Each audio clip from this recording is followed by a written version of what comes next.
주 앞에 나와 제사를 드리네. 마음 열어 내 삶을 드리네. 주를 봅니다. 끝없는 사랑 날 회복시키네. 이제는 들어 주 보내. 그 능력 날 새롭게 해. 주님의 사랑 날 만지시니 내 모든 두려움 사라지네.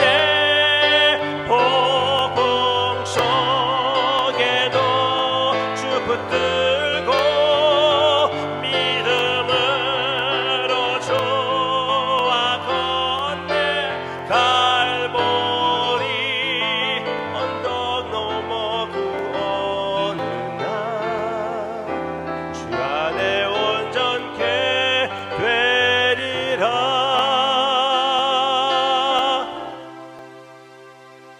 너희는 제비 뽑아 땅을 나누어 기업으로 삼을 때에 한 구역을 거룩한 땅으로 삼아 여호와께 예물로 드릴지니 그 길이는 25,000척이요 너비는 10,000척이라.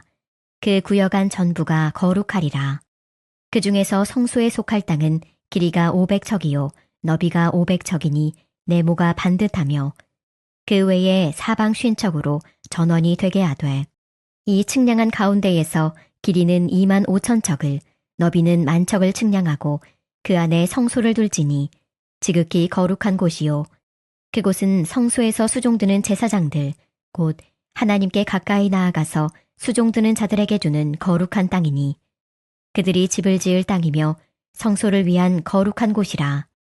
또 길이는 25,000척을 너비는 10,000척을 측량하여 성전에서 수종드는 레위 사람에게 돌려 그들의 거주지를 삼아 마을 스물을 세우게 하고 구별한 거룩한 구역 옆에 너비는 5,000척을 길이는 25,000척을 측량하여 성읍의 기지로 삼아 이스라엘 온 족속에게 돌리고 드린 거룩한 구역과 성읍의 기지된 땅의 좌우편 곧 드린 거룩한 구역의 옆과 성읍의 기지 옆의 땅을 왕에게 돌리되 서쪽으로 향하여 서쪽 국경까지와 동쪽으로 향하여 동쪽 국경까지니 그 길이가 구역 하나와 서로 같을지니라. 이 땅을 왕에게 돌려 이스라엘 가운데에 기업으로 삼게 하면 나의 왕들이 다시는 내 백성을 압제하지 아니하리라. 그 나머지 땅은 이스라엘 족속에게 그 지파대로 줄지니라. 주 여호와께서 이같이 말씀하셨느니라. 이스라엘의 통치자들아 너희에게 만족하니라. 너희는 포악과 겁탈을 제거하여 버리고 정의와 공의를 행하여 내 백성에게 속여 빼앗는 것을 그칠지니라. 주 여호와의 말씀이니라.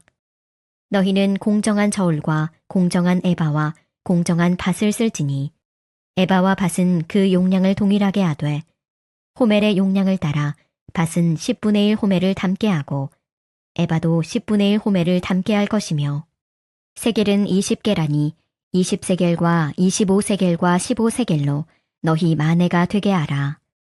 너희가 마땅히 드릴 예물은 이러하니 밀 한 호멜에서는 6분의 1 에바를 드리고 보리 한 호멜에서도 6분의 1 에바를 드리며 기름은 정한 규례대로 한 고루에서 10분의 1 밭을 드릴지니 기름의 밭으로 말하면 한 고루는 10밭 곧 한 호멜이며 10밭은 한 호멜이라. 또 이스라엘의 윤택한 초장에 가축대 200마리에서는 어린 양 한 마리를 드릴 것이라. 백성을 속죄하기 위하여 이것들을 소제와 번제와 감사제물로 삼을지니라. 주 여호와의 말씀이니라. 부에노스 디아스, 사랑하는 믿음의 가족 여러분, 오늘은 에스겔서 45장과 46장을 보는데요. 이 말씀은 바벨론 포로로 끌려간 이스라엘에게 주어진 말씀입니다. 성전은 무너졌고 나라는 사라졌고 예배는 중단되었습니다. 모든 것이 혼란스러운 시기였습니다. 그런데 하나님은 그들에게 새로운 질서를 보여주시는데요. 마치 모든 것이 무너진 것처럼 보이지만 나는 여전히 너희를 회복할 계획을 가지고 있다라고 말씀하시는 것 같습니다. 이 말씀은 오늘 우리에게도 동일하게 다가오죠. 삶의 기반이 흔들릴 때, 관계와 건강과 사역이 무너질 때, 하나님은 우리에게 다시 세워야 할 질서를 말씀해 주고 계신 겁니다. 에스겔서 45장과 46장은 바로 그 질서의 내용입니다. 1절에 이것이 온 땅에서 거룩한 땅이 될지니라 라고 말씀하고 있습니다. 45장 초반은 땅을 정확하게 구분하는 장면으로 시작되죠. 성소와 제사장, 레위인, 그리고 백성, 군주의 땅이 분명히 나누어집니다. 이 구분은 단순한 행정, 토지 분배가 아니라 거룩은 하나님이 정하신 질서 안에서 유지된다라고 하는 메시지가 담겨 있는 것이죠. 이스라엘의 멸망은 정치적 패배가 아니라 거룩의 질서를 무너뜨린 결과였습니다. 왕은 탐욕을 부렸고 제사장은 부패했으며 백성은 거룩을 잃고 예배를 가볍게 여겼기 때문이죠. 하나님은 새로운 질서를 시작하면서 말씀하십니다. 8절에 이스라엘 족속이 다시는 내 백성을 압제하지 아니하리라. 곧 거룩의 질서가 회복될 때에 백성도 회복된다라는 뜻을 말씀하고 계신 겁니다. 우리의 삶도 하나님이 정하신 질서를 잃어버리면요, 혼란이 찾아올 수밖에 없습니다. 말씀보다 내 감정이 앞설 때, 예배보다 내 일정이 앞설 때, 하나님보다 내가 먼저 있을 때의 삶은 반드시 흔들리게 되어 있습니다. 그럼 우리에게 하나님은 말씀하시죠. 처음에 신앙의 자리, 거룩한 자리로 돌아가라. 다시 세워라라고 말씀하고 있습니다. 거룩의 질서가 바로 서면 삶의 질서도 바로 서게 됩니다. 9절과 10절은 하나님께서 군주에게 강하게 말씀하시는 것인데요. 너희는 포악과 겁탈을 그치고 공평한 저울과 공평한 에바와 공평한 밭을 쓸지니라 라고 얘기하고 있습니다. 억압을 멈출 것, 공평한 저울을 사용할 것, 정직한 무게와 용량을 사용할 것. 이것은 하나님의 백성이 살면서 공의와 정직이 반드시 회복되어야 된다는 뜻을 얘기하고 있는 거죠. 오늘 우리는 예배와 신앙만 고민할 것이 아니라 그와 같이 삶의 정직함을 회복해야 합니다. 일터에서의 정직함, 말의 신뢰, 또 숨김이 없는 가정 안에서의 생활, 그리고 공동체 안의 책임. 신자의 권위는 직책에서 나오는 게 아니죠. 은혜 안에서 삶의 공의와 책임에서 나오는 겁니다. 하나님은 공동체의 영적인 회복이 믿음 안에서 삶의 정직함 위에 세워져야 한다고 말씀하고 있죠. 18절에는 너는 성전을 깨끗하게 하되 속죄제를 드릴지니라. 45장 후반은 정결 예식과 그리고 절기 제사 규례가 상세히 기록되어 있습니다. 막 복잡해 보이지만 핵심은 분명합니다. 거룩한 삶을 살기 위해서는 예배가 회복돼야 하며 그 예배는 인간 중심이 아니라 하나님 중심이어야 한다는 겁니다.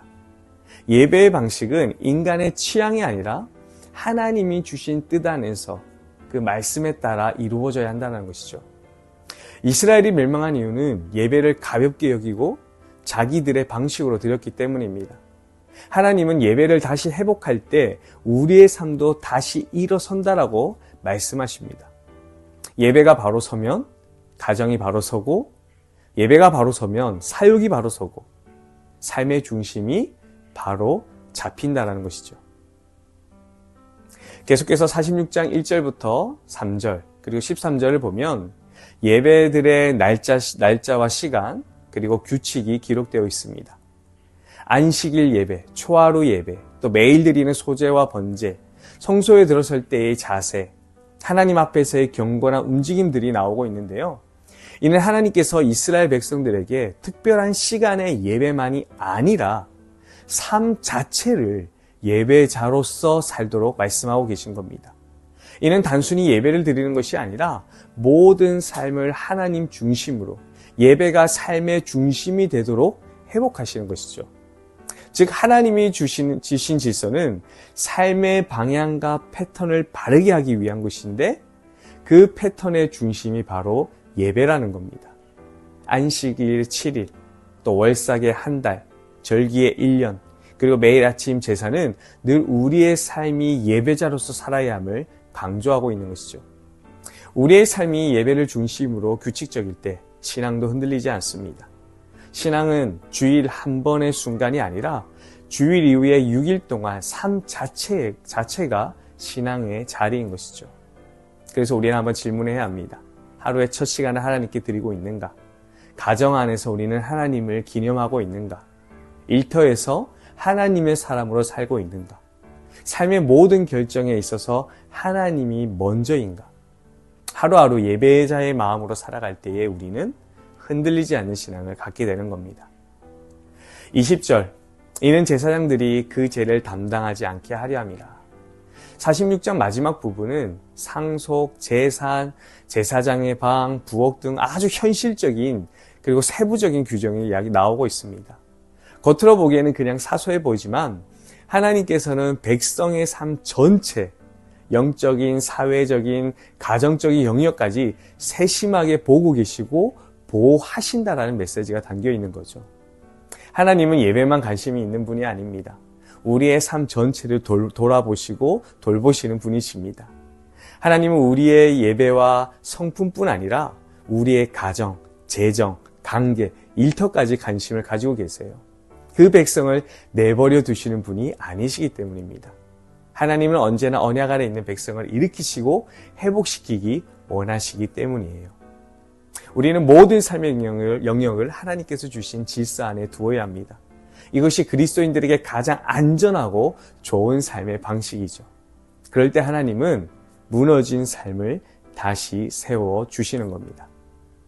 사랑하는 성도 여러분, 에스겔 45장과 46장의 그 성전 질서와 제사 규례들은 모두 예수 그리스도를 미리 보여주는 그림자였습니다. 이스라엘은 끊임없이 제사를 드려야 했지만 우리는 예수님의 단번에 드리신 희생으로 이미 용서를 받았고, 이스라엘은 정해진 문과 시간에만 하나님께 나아갈 수 있었지만 우리는 예수님이 열어주신 새롭고 산 길로 언제든지 하나님께 나아갈 수 있습니다. 그러므로 우리의 예배는 건물이나 사랑 중심의 화려함에 매이는 것이 아니라 예수님을 중심에 두는 참된 예배가 되어야 합니다.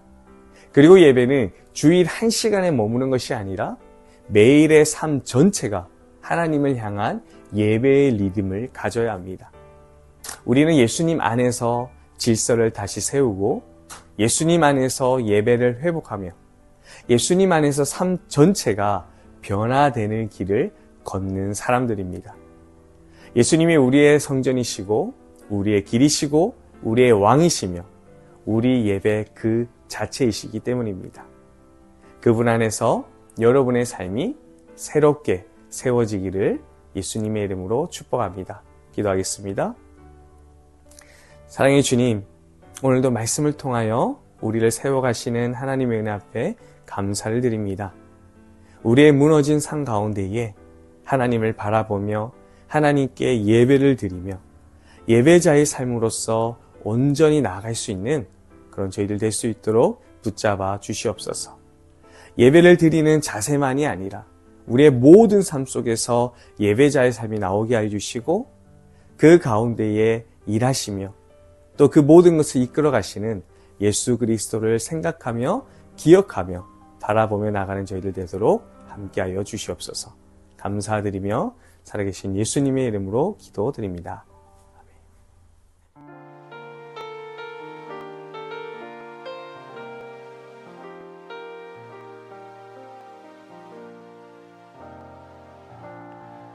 의지했던 모든 것 변해가고 억울한 마음은 거져가네. 부끄러움 없이 살고 싶은 말 주님 하시네.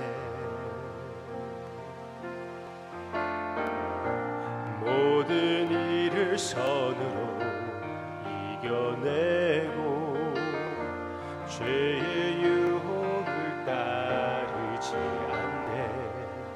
나를 구원하신 영원한 그 사랑 크신 그네 날 붙드시네. 주어진 내 삶이 작게만 모여도 선하신 주 나를 이끄신 분의 중심을 보시는 주님만 따르네. 날 택하신 주만 의지해. 보이는 상황에 무너질지라도 예수 능력이 나를 붙드네. 보이지 않아도 주님만 따르네. 내 평생 주님을 노래하리라. 주어진 내 삶이 작게만 보여도 선하신 주 나를 이끄신 분의 중심을 보시는 주님만 따르네. 날 택하신 주만 의지해. 보이는 상황에 무너지지라도 예수 능력이 나를 붙드네. 보이지 않아도 주님만 따르네. 내 평생 주님을 노래